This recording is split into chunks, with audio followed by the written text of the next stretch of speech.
Guys once again welcome to my channel the study target. आज की इस video में हम लोग बात करेंगे philosophical and sociological perspective of education unit 2। ठीक है, यूनिट 2 के बारे में हम लोग डिस्कस करेंगे। किसी किसी बुक में यूनिट 4 के नाम से दिया हुआ है तो उससे कोई दिक्कत नहीं है। यहाँ पे हम लोग क्वेश्चन नंबर 28 से क्वेश्चन नंबर 60 तक सॉल्व करने वाले हैं। इससे पहले आपका जो यूनिट 1 है पूरा का पूरा मैंने अपलोड कर दिया है वीडियो। उसके बाद यूनिट 2 का पार्ट 1 अपलोड हो चुका है, जहाँ पे क्वेश्चन नंबर 1 से क्वेश्चन नंबर 27 तक आपको मिल जाएगा। इस वीडियो में आप लोगों को 28 से 60 तक डिस्कस करेंगे। ये बीएड एग्जाम के लिए है एमसीक्यू, जो कि आपका पेपर 24 जुलाई से होने वाला है। ठीक है, तो उसके लिए हम लोग प्रिपेयर हो रहे हैं। तो आप लोग इसको वीडियो को शुरू से अंत तक 2 बार कम से कम देखिए, उससे आपका पूरा का पूरा क्लियर हो जाएगा, याद हो जाएगा। क्योंकि अब बहुत ज़्यादा डीप में पढ़ने की ज़रूरत नहीं है। वीडियो वॉच करिए और अपनी तैयारी बनाए रखिए। और उसके बाद अगर आप लोगों को इन सारे क्वेश्चंस की अगर ज़रूरत है तो आप मुझे टेलीग्राम पे मैसेज करिए। ग्रुप आपको नीचे मिल जाएगा डिस्क्रिप्शन में, वहाँ से आप ज्वाइन हो जाइए। वहाँ पे आप मुझे मैसेज करिए तो आपको पूरा पीडीएफ आप लोगों को मिल जाएगा, आप वहाँ से पढ़ सकते हैं। तो चलिए ठीक है, वीडियो निम्नलिखित में से किसमें शिक्षक का स्थान गौड़ और बालक का मुख्य होता है? तो आपको एक चीज याद होगा कि बालक के लिए मैंने बताया था कि बालक का मुख्य स्थान कहाँ पे होता है, प्रकृतिवाद में होता है।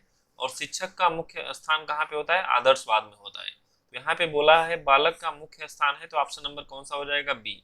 आप लोगों को फर्स्ट पार्ट में मैंने ये सारी चीजें आपको डिस्कस करी हुई हैं, तो आप लोग उसको जरूर देखिए। शिक्षा में प्रयोजनवाद के जन्मदाता कौन है? शिक्षा में प्रयोजनवाद के जन्मदाता विलियम जेम्स है। ठीक है, विलियम जेम्स, ये भी पहले पार्ट में आ चुका है, दोबारा क्वेश्चन रिपीट किया है। प्रयोजनवाद की अगर आपसे बात करेगा तो प्रयोजनवाद का मतलब समझ आइएगा कि अनुभव है ना, अनुभव केंद्रित शिक्षा। इसका मतलब होता है अनुभव केंद्रित शिक्षा। ठीक है, अनुभव का मतलब जो आप प्रयोग वगैरह करते हैं, कुछ इस तरह का एक्सपीरियंस वाला। ठीक है, मानव की अनुकूल शक्ति किस पर आधारित होती है? मानव की अनुकूल शक्ति किस पर आधारित होती है? तो यहाँ पे देखिए, मानवीय प्रयोजनवाद, नाम रूपी प्रयोजनवाद, प्रयोगात्मक प्रयोजनवाद, तो ये सब नहीं है। आपका आंसर हो जाएगा प्राणी शास्त्रीय प्रयोजनवाद।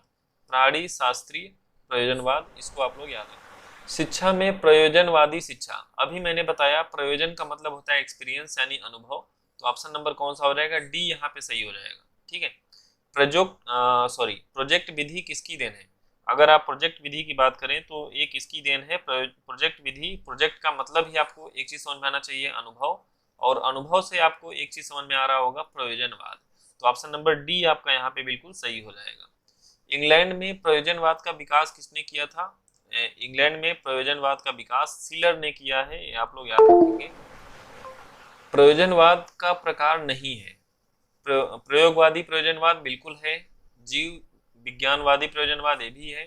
मानवता प्रयोजनवाद ये भी है। प्रकृतिवाद प्रयोजनवाद ये आपका प्रयोजनवाद का प्रकार नहीं। प्रयोजनवाद के दार्शनिक हैं। प्रयोजनवाद के दार्शनिक कौन है? John dewy, John Locke, sealer. Sealer को तो अभी आपने पढ़ा ही था। जॉन ड्यूवी, जॉन लॉक, ये सब दर्शनवादी सारे के सारे हैं। तो ऑप्शन नंबर डी यहाँ पे सही होगा। प्रयोजनवाद का जन्म किस देश में हुआ था? प्रयोजनवाद का जन्म अमेरिका में हुआ था, इसको आप लोग याद रखेंगे। प्रयोजनवाद का जन्म अमेरिका में हुआ था। विद्यालय को समाज का लघु रूप मानते हैं। विद्यालय को समाज का लघु रूप, इसको याद रखिएगा। समाज का लघु रूप विद्यालय को मानते हैं किस वाले में? प्रयोजनवादी। ठीक है, जो प्रयोजनवादी होते हैं वो मानते हैं विद्यालय को समाज का लघु रूप मानते हैं। गांधी के शिक्षा दर्शन के अंतर्गत 3Rs में शामिल नहीं है। 3Rs में रिवीजन का डिस्कस नहीं हुआ है, तो ये हो जाएगा ऑप्शन नंबर सी यहाँ पे सही होगा। रीडिंग राइटिंग सब है, रिवीजन नहीं है। गांधी जी शिक्षा में पढ़ना लिखना और गणित के स्थान पर निम्नलिखित में किसके विकास पर बल देते हैं?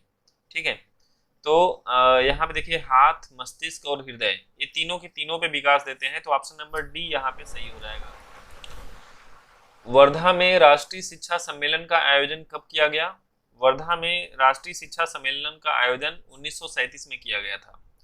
बुनियादी शिक्षा की धारणा किसने दी है? बुनियादी शिक्षा की धारणा महात्मा गांधी ने दी थी, इसको याद रखिएगा। गांधी जी ने कितने वर्ष के बालकों के लिए अनिवार्य एवं निःशुल्क शिक्षा बात कही? मतलब अनिवार्य होनी चाहिए शिक्षा और निःशुल्क शिक्षा होनी चाहिए। तो 7 साल से लेकर के 14 साल के बच्चों के लिए गांधी जी तत्व ज्ञान का सर्वोत्तम ग्रंथ किसे मानते थे? गांधी जी तत्व ज्ञान का सर्वोत्तम ग्रंथ किसे मानते थे? रामायण को नहीं मानते थे, महाभारत भी नहीं मानते थे, वेद भी नहीं मानते थे, गीता को मानते थे। ठीक है, गांधी जी के एकादश व्रत में कौन शामिल नहीं है? तो गांधी जी के एकादश व्रत में देखिए सत्य भी शामिल है, ब्रह्मचर्य भी शामिल है, अहिंसा भी शामिल है, बट हिंसा शामिल नहीं है। तो ऑप्शन नंबर डी सही हो जाएगा कि एकादश व्रत में हिंसा शामिल नहीं है। गांधी जी किस प्रकार की शिक्षा का विरोध करते थे? तो गांधी जी किस प्रकार की शिक्षा का विरोध करते थे? पुस्तकी ज्ञान, हाँ बिल्कुल इसका भी विरोध करते थे, और परीक्षा प्रधान का भी करते थे। तो ऑप्शन नंबर सी यहाँ पे सही होगा, ए और बी। मतलब गांधी जी पुस्तकी ज्ञान और बेसिक शिक्षा प्रणाली को अन्य किस नाम से जाना जाता है? बेसिक शिक्षा प्रणाली को अन्य किस नाम से जानते हैं? देखिए बेसिक शिक्षा प्रणाली को वर्धा नाम से भी बोलते हैं, नई तालीम के भी नाम से बोलते हैं, बुनियादी शिक्षा के भी नाम से बोलते हैं। तो ऑप्शन नंबर डी यहाँ पे सही होगा। महात्मा गांधी ने पाठ चर्चा में शामिल नहीं किया है, सॉरी, महात्मा गांधी ने पाठचर्या में शामिल नहीं किया है। किसको नहीं शामिल किया है? देखिए कला को तो इन्होंने शामिल किया था, ठीक है, शारीरिक भाषा को भी शामिल किया और मातृभाषा को तो किया ही किया था। किसको शामिल नहीं किया है? टेक्निकल शिक्षा को, टेक्निकल एजुकेशन को इन्होंने नहीं किया था। सर्वोदय के विचारधारा के प्रतिपादक, सर्वोदय के विचारधारा के प्रतिपादक कौन थे? तो सर्वोदय के विचारधारा के प्रतिपादक थे गांधी। गांधी जी निम्नलिखित में से कौन सी विधि स्वीकार करते हैं? कथन, व्याख्यान, प्रश्नोत्तर, तीनों करते हैं। मतलब ऑप्शन नंबर डी सही होगा, उपर्युक्त सभी। टैगोर के अनुसार आध्यात्मिक टैगोर के अनुसार आध्यात्मिक तत्व के ज्ञान के लिए सबसे सरल मार्ग कौन सा है? तो टैगोर ने प्रेम को सबसे सरल मार्ग माना था कि आध्यात्मिक तत्व के ज्ञान के लिए सबसे सरल मार्ग इन्होंने प्रेम को ही बोला था। ठीक है, तो ऑप्शन नंबर ए यहाँ पे सही होगा। टैगोर ने आत्मा के कितने रूपों को स्वीकार किया है?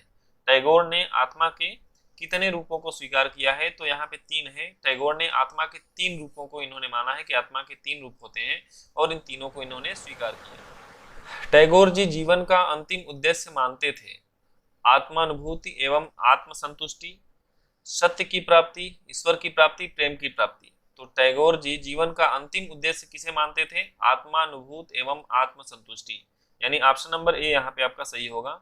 सर्वोच्च शिक्षा वही है जो संपूर्ण सृष्टि से हमारे जीवन का सामंजस्य स्थापित करती है। ये किसने कहा था? ये कहा था टैगोर जी ने। मानसिक विकास के लिए टैगोर ने किसका विरोध किया?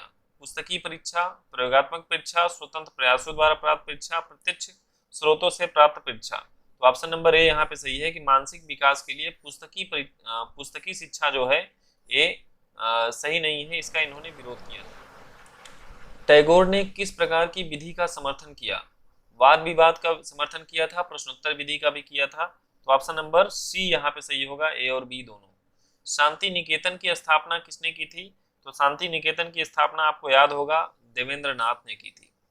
गीतांजलि नामक पुस्तक के लेखक कौन है? गीतांजलि नामक पुस्तक के लेखक हैं रविन्द्रनाथ टैगोर। गुरुदेव के नाम से कौन प्रसिद्ध हुए? बहुत अच्छा क्वेश्चन है। गुरुदेव के नाम से प्रसिद्ध हुए थे गांधी जी, इसको याद रखिएगा, गुरुदेव के नाम से प्रसिद्ध हुए थे गांधी जी।